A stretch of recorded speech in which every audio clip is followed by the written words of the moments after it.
রাতের বেলা যখন তোর লগে হুতি তুই যে আমার খামচি মারস, এই খামচির কারণে আর হিটের মধ্যে মাংস চলাই গেছে, মনে হয় যে 0.5 কেজি মাংস চলাই গেছে। আয় লজ্জা সরম মানুষের কাছে দেখাতে পারি না।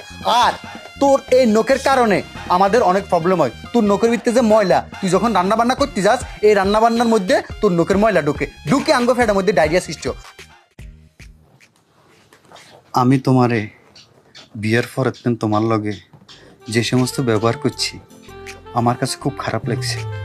আমি জানি তুমি বউ হিসেবে অনেক সুন্দর এবং মাঝে মধ্যে তুমি আমার সঙ্গে কিছু খারাপ ব্যবহারও করো, এটা আমার কাছে খারাপ লাগে।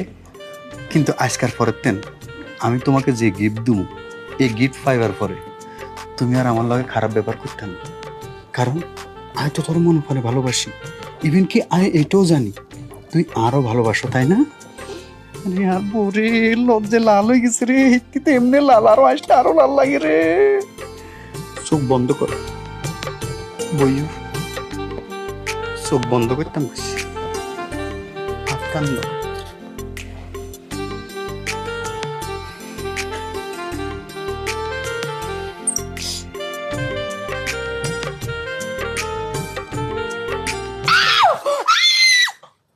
তুই আর নখ কেমন কাটতেছ কিনলে? তোর নখ কাটতেছে কিলে তুই বুঝোস? এই যে তোর নখ, এগুলো আমাকে অনেক অসুবিধা করে, আমার প্রবলেম করে। রাতের বেলা যখন তোর লগে হুতি তুই যে আমার খামচি মারস, এই খামচির কারণে আর হিটের মধ্যে মাংস চলাই গেছে, মনে হয় যে 0.5 কেজি মাংস চলাই গেছে। আয় লজ্জা সরম মানুষের কাছে দেখাতে পারি না। আর তোর এই নখের কারণে আমাদের অনেক প্রবলেম হয়। তোর নখের ভিতরে যে ময়লা, তুই যখন রান্না বান্না করতে যাস, এই রান্না বান্নার মধ্যে তোর নখের ময়লা ঢুকে আঙ্গ ফেটার মধ্যে ডায়রিয়া সৃষ্টি হয়। সুতরাং এই তোর নখ রাখতানো, আর তোর হাজবেন্ড নখের আঙ্গুল বেগুন কাটিয়ালাম। দেখছো তুই আয়ার মনে করছে আর সবগুন বন্ধ করে আরে কইব গো প্রিয়তম তোমার লাগে চুরি আনছি, তুমি আমার ডস খাবাইছো কেন? আর নখ এখন কাটতে তোমার এত বড় সাহস? তুমি কি জানো না আমার এক একটা নখে আমার এক একটা আবেগ, আমার কত স্বপ্নের নখ। আর তুই কাটিয়ে লেবা কেন? তোর এই নখ রাখতে একটু দেয়, নখ কাটিয়ালাম। তোরে আজই বলো দিতে না নখ কাটলে তুই সাই তোর গলা টিভি মারি গেলি। মার গলা সো ধর ধর, তুই গলা ধর, সারে গলা ধর, তুই গলা ধরলে কাই ছাই থাকুম নাকি? তোর এমনি গলা টিভি ধরে মারি এলাম, তোর মারের মধ্যে তুই ঝাড়াউড়ি মরে গেছ। চুপ থাক, কোনো কথা করছিস? তোরা বিয়ে করছি, তুই আরে বিয়ে করছ, চুপ থাক, বই থাক, কোনো আওয়াজ করবি না। আওয়াজ করলে আম্মা তো জানতে পারবো, আবার বেজাল বাজবো কিন্তু। হাতের আঙ্গুলতে তুই কথা করছে, কাইনবি কথা করছে, কাইনবি কেমন জানাচ্ছি? তুই কাইনবি, আওয়াজ ছাড়া কাইনবি, আর ছড়াবি না কিন্তু, নাহলে কিন্তু হাতের মধ্যে লাগবো কইলাম, বিপদ তোর হইব কইলাম। আস্তে আয় দুঃখ আয়ু উল্টা পাল্টা কথা করছে, আম্মা অন্য কিছু মনে করবো, চুপ থাক।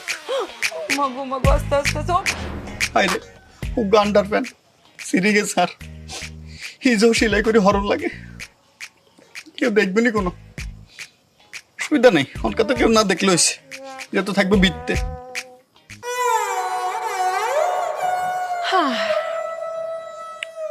আমনের লগে একখান কথা বলতাম চাইছি।